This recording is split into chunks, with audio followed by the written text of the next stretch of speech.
The next speaker is Dr. Oren Furst from Israel, a former professor in Columbia and Yale University Business School, a serial entrepreneur in the digital health space.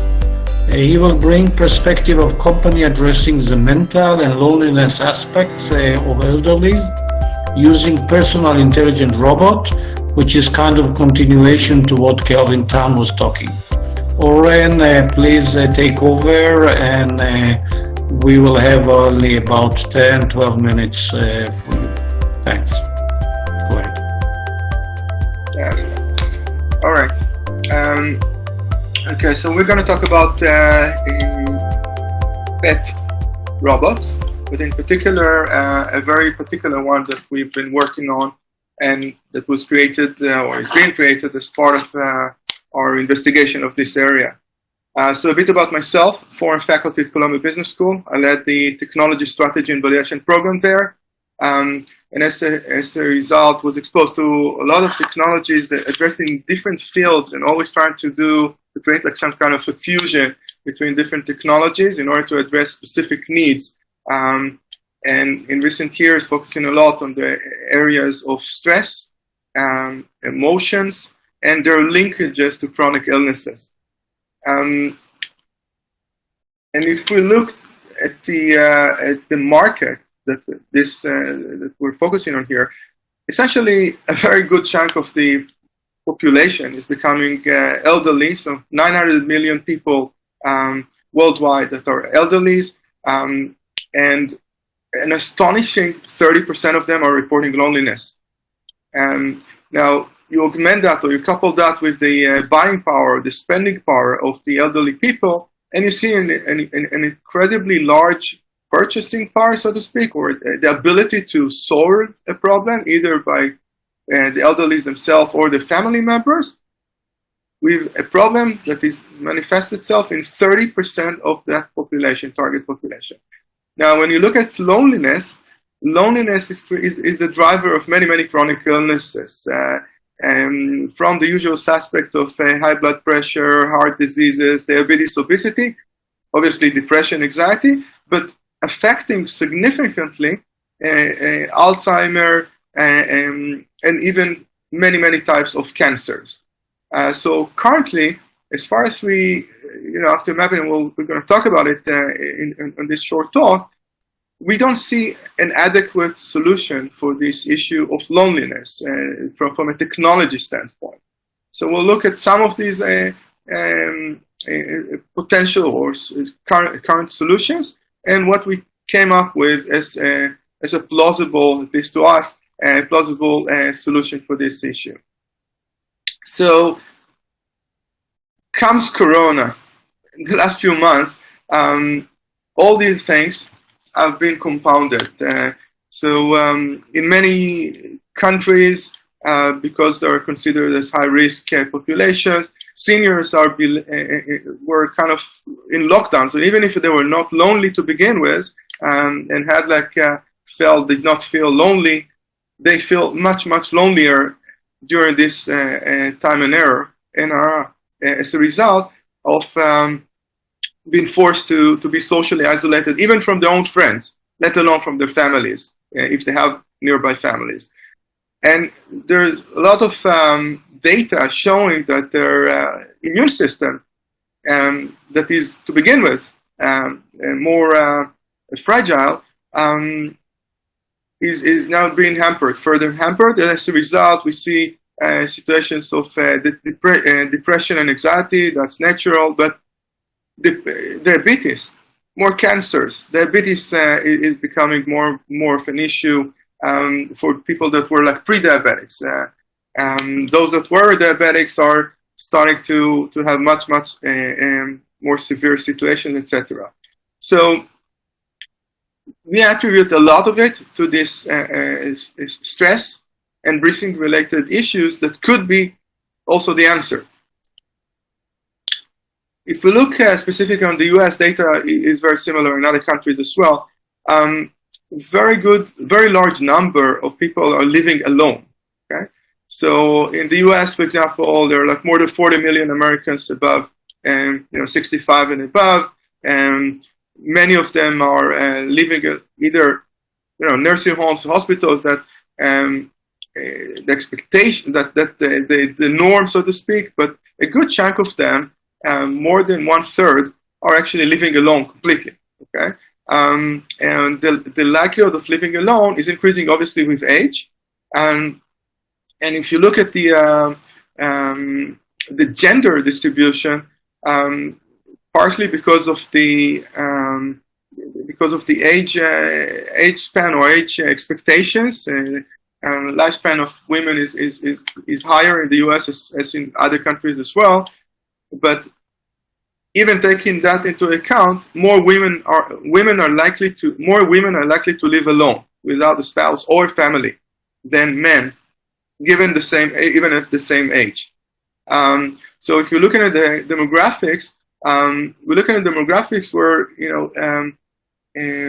gender has to be taken into account when you are designing a particular product or set of products that would be offered to that target population.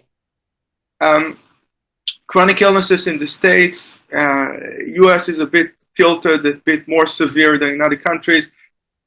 80% or more of the older population has at least one chronic illness. Many have more than one. A lot of dementia that is increasing significantly in recent years.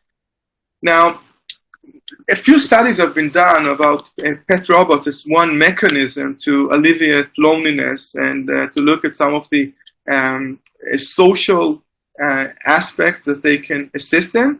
And if we summarize some of these key points, so we see that you can essentially decrease stress in a very meaningful way only by virtue of having, like you have a pet, like a dog and cat or a cat, having a pet robot, even if that pet robot does not do much, can alleviate some stress, increase the mood, decrease mood in loneliness, and even have a cognitive effect without doing much, just by virtue of reducing stress. Now, the key is like, how do you reduce stress? And we're going to elaborate on the next few slides about some options.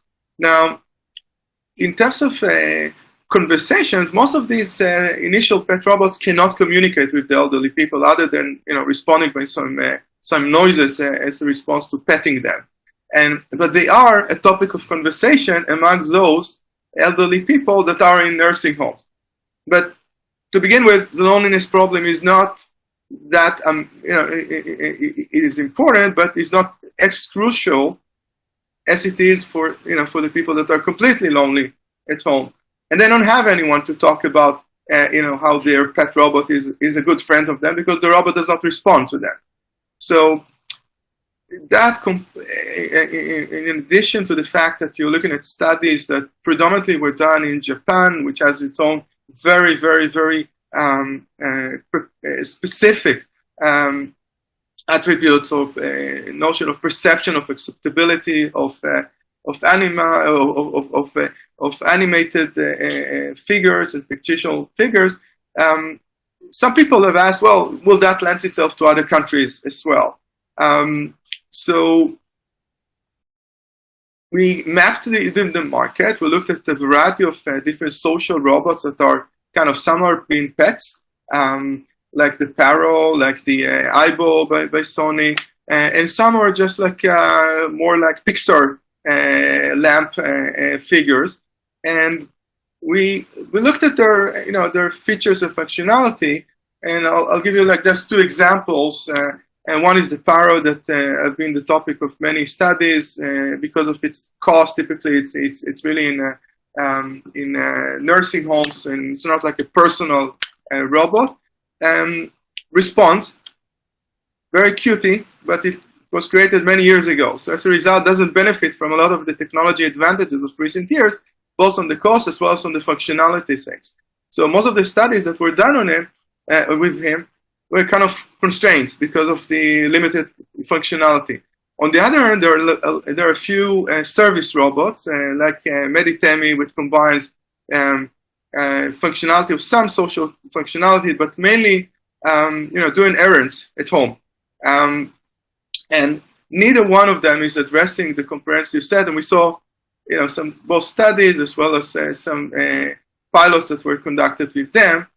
So when it comes to stress affects all chronic illnesses, and one of the technologies that we're utilizing is stress measurement and reduction tool using personalized breathing using AI.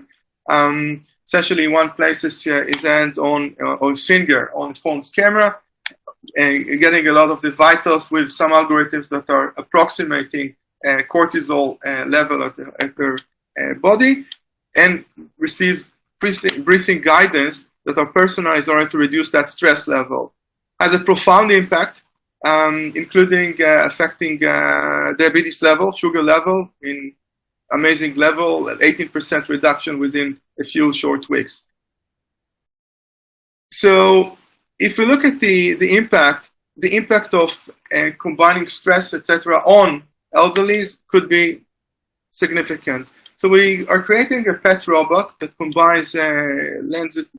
All right, so we're creating a friendly, cuddly pet robot that effectively can communicate with the elderly person, like a human being almost, leveraging a lot of the latest technologies in verbal communications, a furry body, multiple sensors that will allow for stress reduction in a meaningful way by touch and hugging, and guidance for stress relief, as well as essentially cognitive or other tools for psychological treatment.